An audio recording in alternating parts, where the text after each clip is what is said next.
បងប្អូនណាចូលចិត្តជ្រក់ជើងមាន់ខ្លាសម្រាប់នាងខ្ញុំចូលចិត្តទាំងជ្រក់ជើងមាន់អត់ឆ្អឹងហើយនឹងមានឆ្អឹងតែថ្ងៃនេះសូមបង្ហាញពីរបៀបធ្វើជ្រក់ជើងមាន់អត់ឆ្អឹងរបស់នាងខ្ញុំហើយសម្រាប់រសជាតិឆ្ងាញ់មានពណ៌រលើបរលោងគួរចង់ទទួលទានតែម្ដងណាអត់ស្លេកទេបងប្អូនហើយដំបូងយើងយកជើងមាន់របស់យើងយកមកលាងទឹកសម្អាតសិនមកណាជើងមាន់នេះគឺគេវះឆ្អឹងហើយបងប្អូនថន់ទុកឲ្យឆ្អឹងមានខ្ចីស្រួយហ្នឹងណាយើងយកមកយើងលាងសម្អាតឲ្យស្អាតមកហើយជើងមាន់ហ្នឹងខ្ញុំទិញពីហាងអាស៊ីបងប្អូន1គីឡូវា$15-16ដែរហ្នឹងថ្លៃបងប្អូនថ្លៃជាងសាច់តែទៅមិនបើចូលចិត្តเนาะយើងយកមកលាងសម្អាតបងប្អូនដំណាក់កាលហ្នឹងគឺយើងត្រូវប្រយ័ត្នដែរព្រោះអីបើសិនជាលាងអត់ស្អាតទេគឺវាអាចនឹងធំក្លិនញ៉ាំអត់ស្និទ្ធមាត់ទេហើយបើសិនជាមានជើងមាន់ផ្នែកណារៀងខ្មៅអីបងប្អូនជាចោលទៅណាហើយលាងពីបិចទឹកហើយខ្ញុំក៏ចម្រោះទឹកចេញហើយយើងចាប់ផ្ដើមដាក់អំបិលបន្តិចដើម្បីយកមកច្របាច់ទៀតណាបងប្អូនគឺត្រូវតែលាងឲ្យស្អាតតែម្ដងព្រោះយើងធ្វើលំអត់កើតទេយើងធ្វើលំអាចនឹងឆ្អាបជើងមាន់ពេលដែលយើងជ្រក់ហើយគឺកែលែងបានហើយបងប្អូនច្របាច់ឲ្យ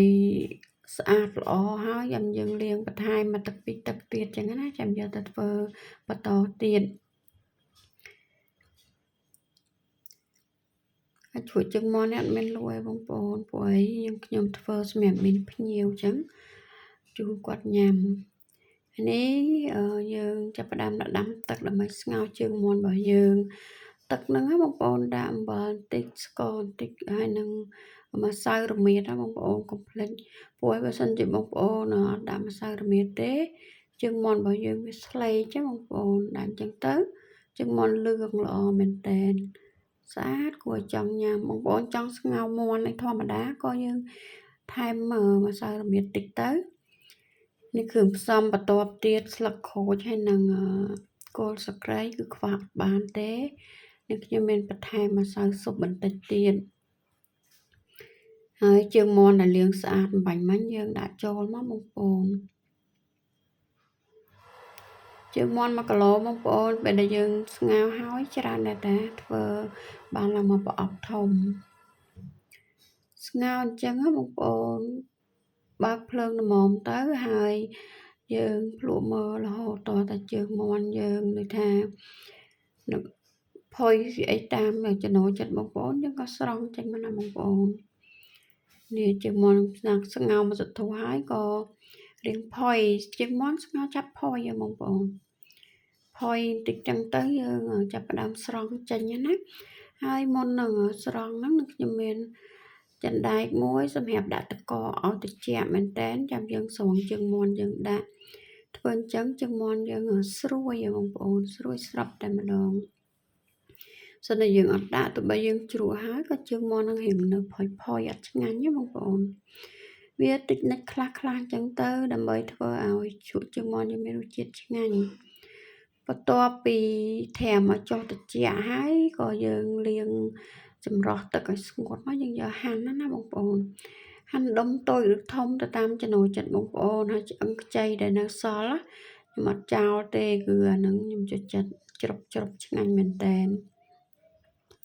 បងប្អូនហាន់តអស់ជ្រក់ជើងជើងមាន់របស់យើងណាសូមតបងប្អូនហាន់ស្ដើងក៏បានដែរបងប្អូនឆាប់ចូលជាតិចឹងណាយើងធ្វើលក់អីយើងហាន់ស្ដើងចឹងយើងចំណេញចាប់បានថាបានច្រើនចឹងឃើញច្រើនហាន់តអស់ជើងមាន់របស់យើងបងប្អូនហើយគ្រាន់តែប៉ុណ្្នឹងពណ៌តំណងហើយបងប្អូនតើបានដាក់គ្រឿងផ្សំអីថែមផងអានេះយើងដាក់ក្នុងចានម្លែកមកយើងទុកសម្រាប់លាយគ្រឿងណាបងប្អូនហើយនេះយើងចាប់ផ្ដើមធ្វើទឹកត្រីកោះកុងដើម្បីលាយយើងមានកិនម្ទេសហើយនឹងខ្ទឹមរួចហើយយើងចាក់ស្ករចូលហើយច្បាច់ក្រូចឆ្មាកន្លែងហ្នឹងក៏សំខាន់ដែរបងប្អូនយើងច្បាច់ហើយកូរសិនណាបងប្អូនកុំតន់ដាក់ទឹកត្រី ព្រោះបើសិនជាយើងដាក់ទឹកត្រីចូលតែម្ដងធ្វើឲ្យទឹកត្រីទឹកត្រីកោះកុងអញ្ចឹងរៀងប្រៃហ៎បងប្អូនអញ្ចឹងយើងថែមគ្រឿងវាអត់សូវត្រូវទេតែបើសិនជាបងប្អូនច្របាច់ខូចហើយយើងកោរលាយស្ករទុកមួយសន្ទុះសិនចាំយើងដាក់ទឹកត្រីបងប្អូននិយាយថាទឹកត្រីយើងឈ្ងុយរសជាតិឡើងឆ្ងាញ់តែម្ដងហើយលាយឆាប់ត្រូវគ្រឿងអត់ប្រៃអត់អីទេបងប្អូនបន្ទាប់ពីកិនច្របាច់ខូចអីកូរស្ករលាយហើយក៏ចាក់ទឹកត្រីចូលតែម្ដងចាក់ហើយចាក់ចូលចឹងយើងកូរមួយសន្ទុះទៀតទៅចាំយើងយកទៅលាយជាមួយនឹងជើងមាន់របស់យើងមិញហ្នឹងបងប្អូនចង់ហឹរចង់មិនហឹរយើងថែមថយទៅតាមចំណូលចិត្តទៅណានេះគ្រឿងផ្សំនេះគឺមានក្រូចឆ្មាមានគល់ស្កៃហាន់ស្ដើងស្លឹកក្រូចសើចហាន់ល្អិតចឹងមកយើងបន្ថែមការ៉ុតបន្តិចទៅពេលការ៉ុតហ្នឹងដាក់ក្នុងជ្រក់ជើងមាន់រត់តែឆ្ងាញ់បងប្អូនស្រួយស្រាប់តែម្ដងបងប្អូនខ្លះធ្វើជ្រក់ជើងមាន់អត់សូវដាក់ការ៉ុតចូលទេមែនទេបងប្អូនសាកដាក់មើលដឹងថារសជាតិឆ្ងាញ់ហ្មងណាយើងច្របល់ឲ្យសព្វគ្នាចឹងណាបងប្អូនហើយពេលដែលស្ទើរអីតិចតួចបងប្អូនអាចបន្ថែមពេលហ្នឹងក៏បានដែរ